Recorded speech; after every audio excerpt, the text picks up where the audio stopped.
So if you remember when we started this project, back about 100 years ago now, I told you guys that if you follow along, I'm going to give you every bit of information in excruciating detail that you would need if you wanted to try to set up and run a very basic blown nitro car like this one. So far, I think we're doing a pretty good job. The Project Top Fuel playlist has got about, I don't know, 28 or 29 videos in it at this point. So if you're just jumping in here, there's plenty to go back and watch if you're interested in this subject. Everything you need to know if you're going to try to set up and run something like this. And I apologize in advance to your family and your friends and future mental health professionals and your lawyers and your parole officers ahead of time. I didn't tell them to do this, I only told them how to do it. So this time around, we're going to talk about something that I know is going to get glossed over as we continue, and that's the care and feeding, the mixing of nitro. Because if you don't get this part of it right, then nothing you do back there is going to work the way it's supposed to. So we'll talk about the properties of nitro, what you need to know as far as mixing goes. But before I do that, I'm like a comment psychic. Okay, I already know what half of you guys are thinking and about to start writing. So just about everybody watching this has some sort of hot rod, street car, race car that runs on gasoline. And normal curiosity, can I use nitro to boost up my deal a little bit? You know, how can I make that work? And the simple answer to that is you cannot. Gasoline and nitromethane are not compatible. They don't mix, they don't bond. Anybody who's ever told you that, yeah, I poured some nitro in my car and it picked up half a second and it did wheelies and stuff like that, they're either imagining it or they're out and out lying, because it cannot happen. Now, that's not to say that all fuels that start with nitro are incompatible with gasoline. You've got nitromethane, nitroethane, nitrobutane, nitropropane. Okay, so nitropropane is one that will bond with gasoline. And if you look at these pour-in power adders, nitro power adders, that's what they're using, nitropropane. And that'll mix, I mean, I'm not an expert on this particular stuff, I know just enough about it. That'll mix to about a 20% ratio with gasoline, not by specific gravity, but by volume. And it'll net you like an 8 to 10% horsepower increase. So the stuff does work. It's kind of like propylene oxide, but without all of the massive deadly side effects. So that's nitro and gasoline. I know this is going off a little bit, but I know some of you may find this interesting. Back, I guess it was around 1989, 1990, there were rumors going around that certain superstock racers, stock and superstock racers up in the Northeast, were collecting used oil from nitro cars. Remember, the oil that we're running these things becomes extremely diluted. It sucks up a ton of nitro. The stock and superstock guys were collecting the oil, the used oil from nitro cars, and running it in their gasoline door slammers. They would run a dual PCV system, and the idea was, as the oil got heated and churned inside the crankcase, the nitro vapors would get sucked in through the PCV system, and that was good for a couple of horsepower. So the vapors are different than the actual liquid, and it is possible to see a very minor gain doing it that way, although I have no first-hand experience. I'm just telling you what, you know. Theoretically, it is possible to make a couple of horsepower that way, and the circle that I heard this from were all associated with, at the time, a very well-known superstock engine builder who also happened to be a Top Fuel tuner / crew chief. So that added a little bit of validity to it, but again, just stuff that I heard. All right, be that as it may. Let's talk about nitro itself.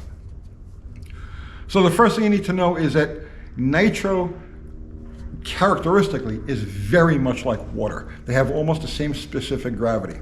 Nitro pours like water. Like if you spill nitro, it looks like water. If you had a puddle of nitro on the ground and a puddle of water on the ground, you have to actually taste it to know what the difference was between them. Very, very similar.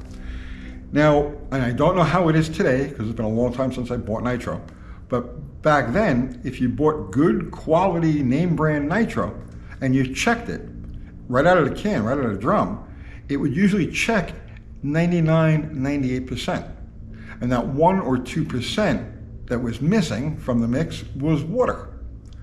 Now, gasoline and water will never mix, mostly because you can't, well, they don't mix, period. But having water in a gasoline engine fuel system is a dead end because you can't pull the water through the small orifices in the jets. But on one of these things, you've got huge orifices and you got a big pump shoving it through, so water will pass through one of these engines completely harmlessly. It's not an issue when you have water in these. When we were buying the cheap Chinese nitro, that was another story entirely. Those drums, and it was clear, American nitro always had a dye in it, a gold dye that would turn blue if it became contaminated. It became a shock-sensitive explosive, where the Chinese nitro was just clear. And that stuff would check sometimes only 94, 95%, the balance being water. And I remember buying one drum and looking inside of it, and it looked like egg drop soup in there. It smelled like mold and it looked like egg drop soup. But it burned just fine. You'd never know it was anything but good quality nitro.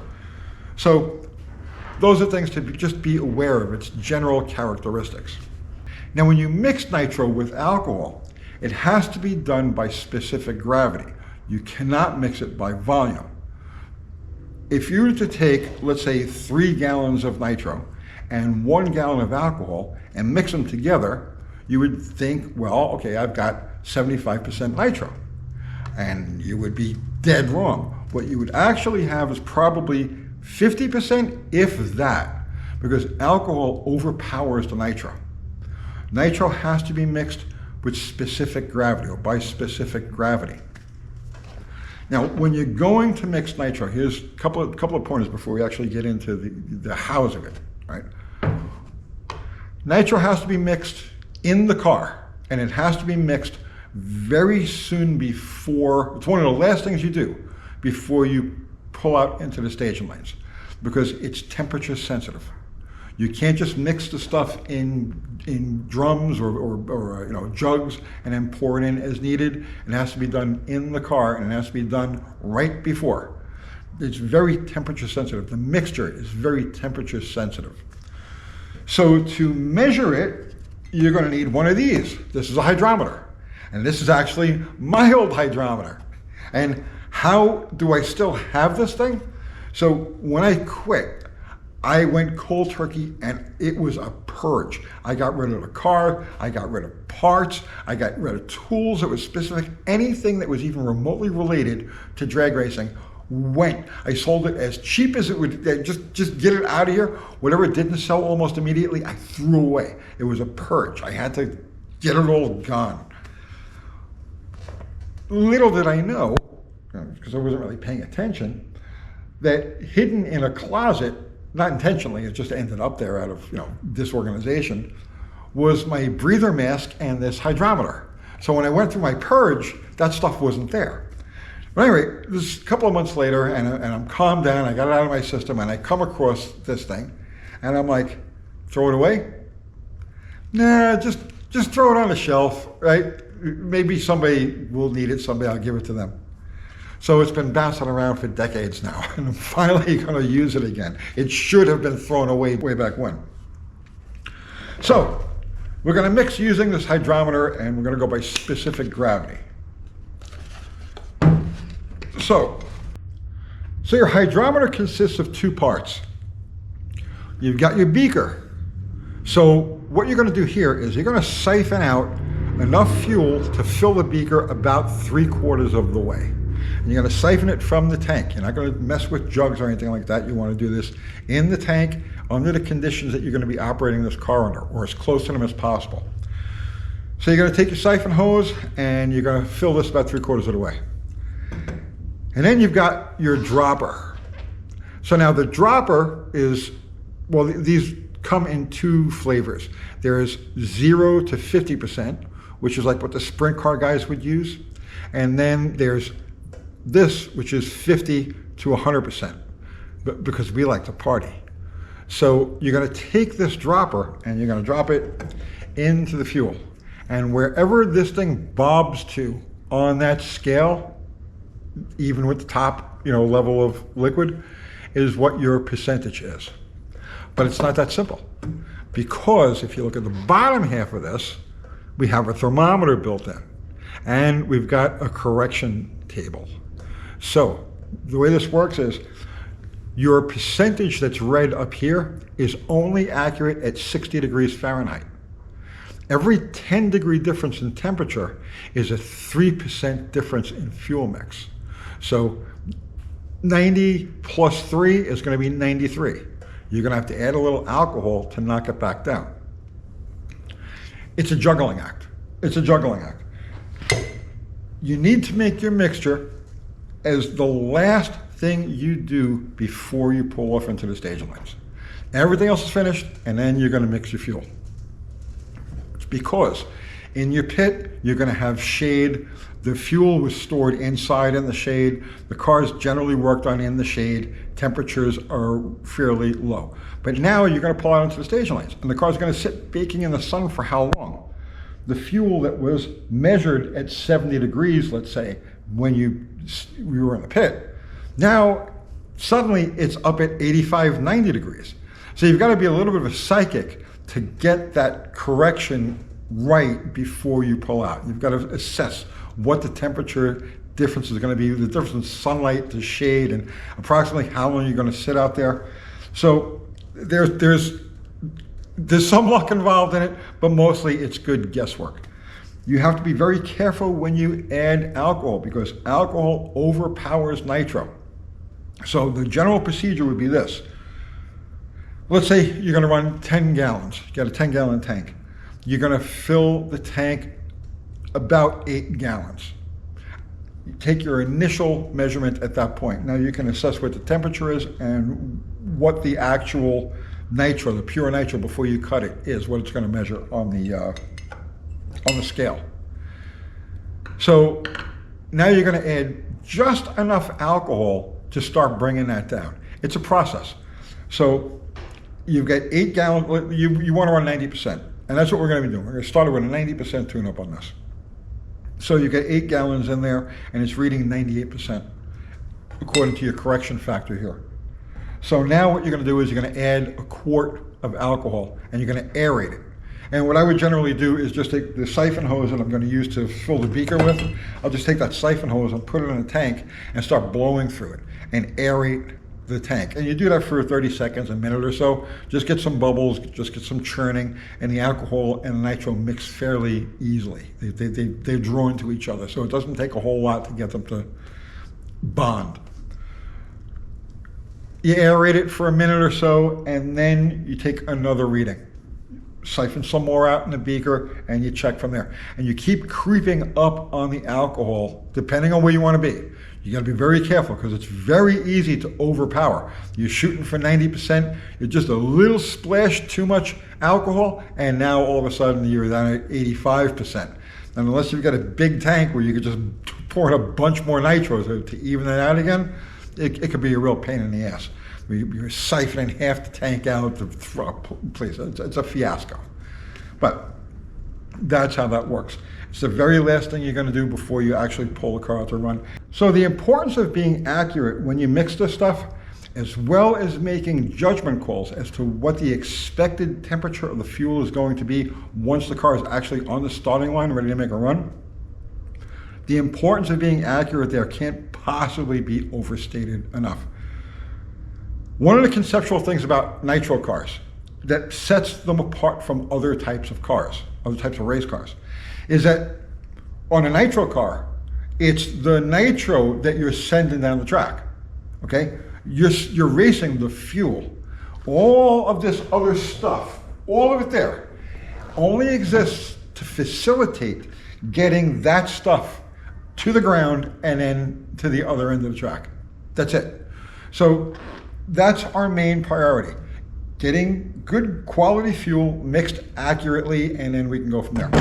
Our baseline tune-up of this is going to start at 90%. Now we have a variance in there. You can stray 3, 4, 5% from that baseline and not have to make any other major changes to the engine. So if you don't want to change blower pulley, you don't want to change mag, you don't want to do anything crazy with the clutch, you can, and you want to like calm the car down a little bit, you could take away 2, 3, 4, pushing it 5% and not have to make any other drastic changes. And it's the same thing going the other way. If the car's a little lazy at 90%, you could creep up to 92, 93, 94, pushing it to 95 without making any other major changes, and the car should operate okay within that range. Should operate okay within that range. You don't know until you get out there. Every one of these things is different. Every day that you run one of these things is different. Please. So that's it in a nutshell. That's the qualities of Nitro, the characteristics of it, how you mix the stuff, and what you're looking to attain through the mixture of Nitro. All right, so that's it. The next step with this is all 100% ready to go. We're waiting for Jeff to have some free time now so he can make his way down here with fuel, and then we can pour it in and do everything we have to do. But I did want to make this video now because I know for a fact we're going to be occupied with so many different aspects during the breaking in of this car. I know that the explanation of all of this is going to get glossed over, so I figured let's get this done and out of the way now. And like I says, we've got that whole playlist, like 28 freaking videos now. We're covering everything, and there'll probably be another 28 by the time we're done. And we've got our shirts. This is your brain on Nitro. They're in our store now, so if you want one of those, you know. And that's it for now. I hope you got something out of that. I hope you don't use it. Honestly, see you tomorrow.